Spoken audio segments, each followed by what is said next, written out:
The news starts now. AM 1240 and 95.3 FM. WJON. Good morning. I'm Jim Maurice. It is now 6:05 and we're at 58 this hour. Your WJON Weather Right forecast coming up in a few minutes after the news. Our news this hour brought to you by H&S Heating and Air Conditioning and also Coburn's.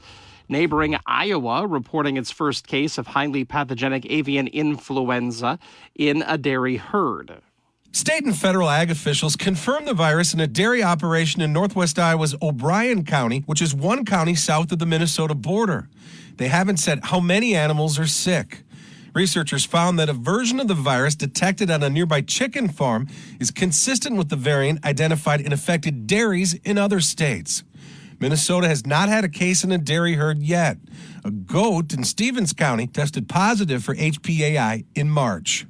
Brent Palm reporting. A tanker truck spill near Eagle Lake sent one person to the hospital on Tuesday. The Blue Earth County Sheriff's Office says a tanker truck owned by Knife River Corporation of Sauk Rapids was being driven by 52-year-old Jason Sembach of Little Falls and was going through the County Road 12 roundabout at Highway 14 when it rolled onto its side and started to leak.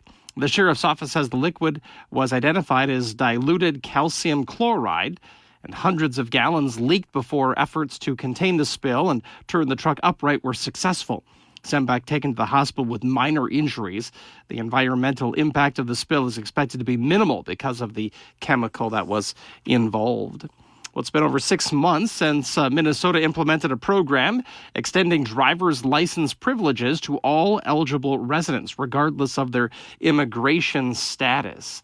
Leader organizer Eduardo Penasco of Copel says he wants Latino communities to feel reassured about this option and recapture the enthusiasm seen at the beginning of the initiative. It has been kind of slowed down a little bit, but it's still kind of like a demand. Taking the first step is always the difficult part. Penasco says Copel is also working to address the skills test behind the wheel, as staffing issues have led to delays in scheduling. Community partners also point out that driving schools prompted by a failed test can be costly with information in English only.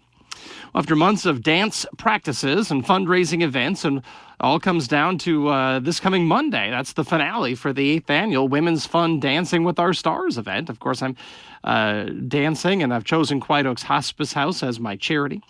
Executive Director Linda Allen says the campaign has helped to raise awareness about the facility, and she encourages you to stop out and visit and get a tour. Seeing this place is so helpful because we all have preconceived notions about things.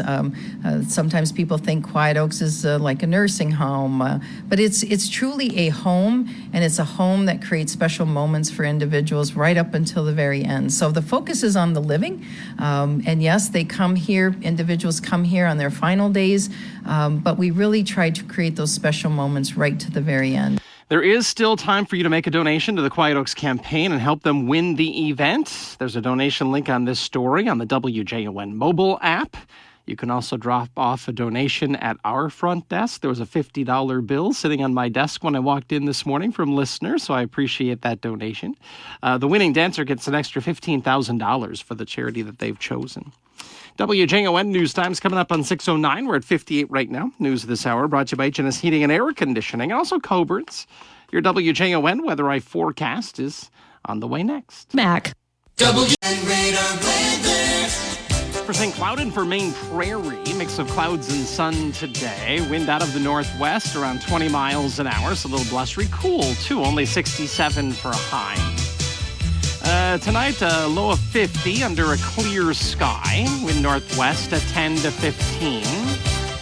Tomorrow looks nice. Sunny and 74. Not as windy. Northwest wind at 10 to 15. Our extended forecast on Saturday, a clear sky with 73 for a high. Sunday, partly cloudy, maybe a scattered shower or thunderstorm, but just a slight chance. 71 on Sunday. Monday, mainly clear, and 77 on Monday. WJON News Time is 6:11, and we're at 58 right now. For more St. Cloud area news, sports, and weather, download our free WJON app on your smartphone or your tablet. Jim Maurice, WJON. All right, Jim, today is the 80th anniversary of D-Day, the invasion which With big turning points for the United States and the Allies to win the war over the Axis powers.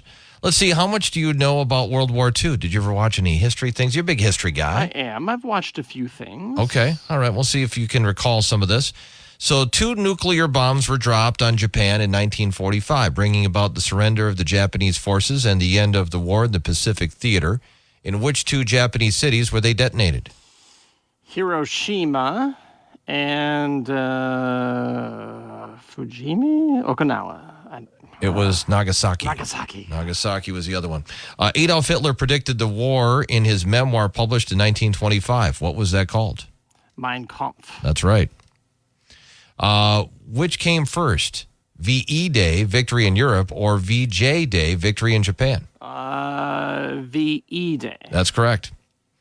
The D-Day invasion, the Allies orchestrated to retake Europe from the German Third Reich, was launched at what location?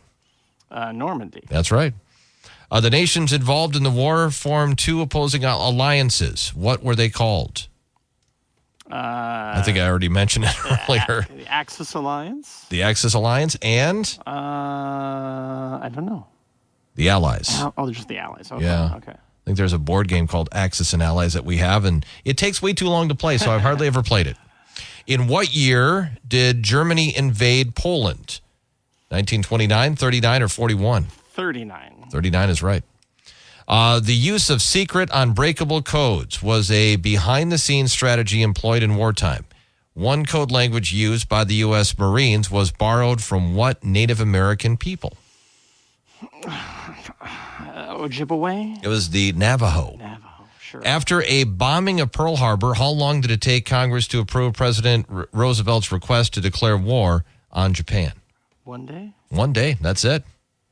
The bombing of Pearl Harbor by the Japanese, the Imperial Japanese Navy, motivated the U.S. to enter the war. On what date was Pearl Harbor attacked? December 7th? December 7th, 1941. A day that will live in infamy.